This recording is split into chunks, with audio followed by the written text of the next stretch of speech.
আজ দক্ষিণ কোরিয়ার খিম্ফু আন্তর্জাতিক বিমানবন্দর যেন এক টুকরো বাংলাদেশ। চারিদিকে চেনা মুখের ভিড়, চিরচেনা বাংলা ভাষা আর সবার চোখে মুখে এক অদ্ভুত আনন্দের ঝিলিক। দীর্ঘদিনের হাড়ভাঙা খাটুনি আর প্রবাসের সব ক্লান্তি আজ এক নিমেষে উধাও হয়ে গেছে টিকিট আর পাসপোর্টের ছোঁয়ায়। ট্রলি ভর্তি উপহারের চেয়েও আজ বড় হয়ে উঠেছে প্রিয়জনের জন্য জমানো এক বুক ভালোবাসা। কেউ ফিরছেন বছরের পর বছর মায়ের হাতের সেমাই খেতে, কেউ বা যাচ্ছেন নিজের সন্তানকে প্রথমবার বুকে জড়িয়ে ধরতে। খিম্পু এয়ারপোর্ট এই জমজমাট পরিবেশ মনে করিয়ে দেয় প্রবাসীদের আসল ঠিকানা আর সুখ কেবল ওই প্রিয় মাতৃভূমি বাংলাদেশেই। আসসালামু আলাইকুম ভাই। ওয়ালাইকুম আসসালাম। ভাই আপনি তো দেখছি এই বুকিং করে ফেলছেন, হ্যাঁ? হ্যাঁ, তো ঈদকে সামনে রেখে যে আপনি দেশে যাচ্ছেন, আপনার ফিলিংসটা একটু বলেন ভাই আমাদের। আসলে দেশে যাওয়ার মজাটাই আলাদা। একটা যে ফিলিংস দেশে যাওয়ার, সেটা আসলে ডবল একটা আনন্দে পরিণত হয়েছে।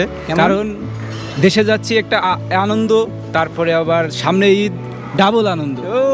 আসলে ডাবল আসলে মুখে বলে সব প্রকাশ করা যাবে না যে এত পরিমাণ মনের ভিতরে আনন্দ লাগতেছে এটা। আর আচ্ছা, আপনি যে দেশে বাড়িতে যাচ্ছেন, বাড়ির লোকজন জানে তো নাকি না?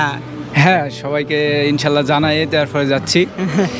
মাঝে মাঝে না জানিয়ে সারপ্রাইজ দিলেও একটা কেমন হয়, ভালো হয় অনেক, না? অনেক ভালো হয়। আসলে আমাদের তো এয়ারপোর্ট থেকে অনেক দূরে বাসা, আসলে একা একা যাওয়া রাতে অনেক ঝামেলা হবে এই বিধায় মানে সারপ্রাইজটা দেওয়া হয় না। যদি কাছে হইতে হয়তো বা চেষ্টা করতাম, তো নেক্সট টাইম ইনশাল্লাহ এরকম একটা চেষ্টা করব। যাক যাক যাক, ভালো লাগলো। তো এর একটা প্রশ্ন আপনার কাছে, বেশি সময় নেব না। এর একটা প্রশ্ন হচ্ছে, আপনি তো ঈদকে সামনে রেখে বাড়িতে যাচ্ছেন, ডাবল আনন্দ। এই দেশে যারা আমরা থাকছি ভাই, আমাদের উদ্দেশ্যে একটু কিছু বলে যান। আসলে দেশে যাচ্ছি এটা একটা আনন্দ, কিন্তু যারা প্রবাসী আছে তাদের আসলে ফেলে যাওয়া একটা কষ্ট। কিন্তু যারা আছে তারা দেশে যেতে পারছে না। এখানে যারা বাঙালি প্রবাসী আছে বা অন্য দেশি প্রবাসী আছে, সবাই মিলে একসাথে একটা আনন্দ মুহূর্ত তৈরি করে যেন দেশের একটা ভাইব তৈরি করা যায়, সেইভাবে ঈদ পালন করবে প্রবাসীরা, এটাই চাই। হ্যাঁ, ধন্যবাদ ধন্যবাদ ভাই, আপনাকে অসংখ্য ধন্যবাদ। আপনার যাত্রা শুভ হোক, দোয়া করি পরিবারের সাথে ভালোভাবে ঈদ কাটান।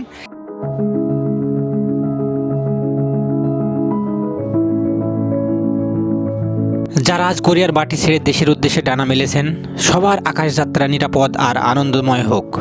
প্রিয়জনের সাথে আপনাদের ঈদ কাটুক উৎসব আর ভালোবাসায়। সবাইকে অগ্রিম ঈদ মোবারক।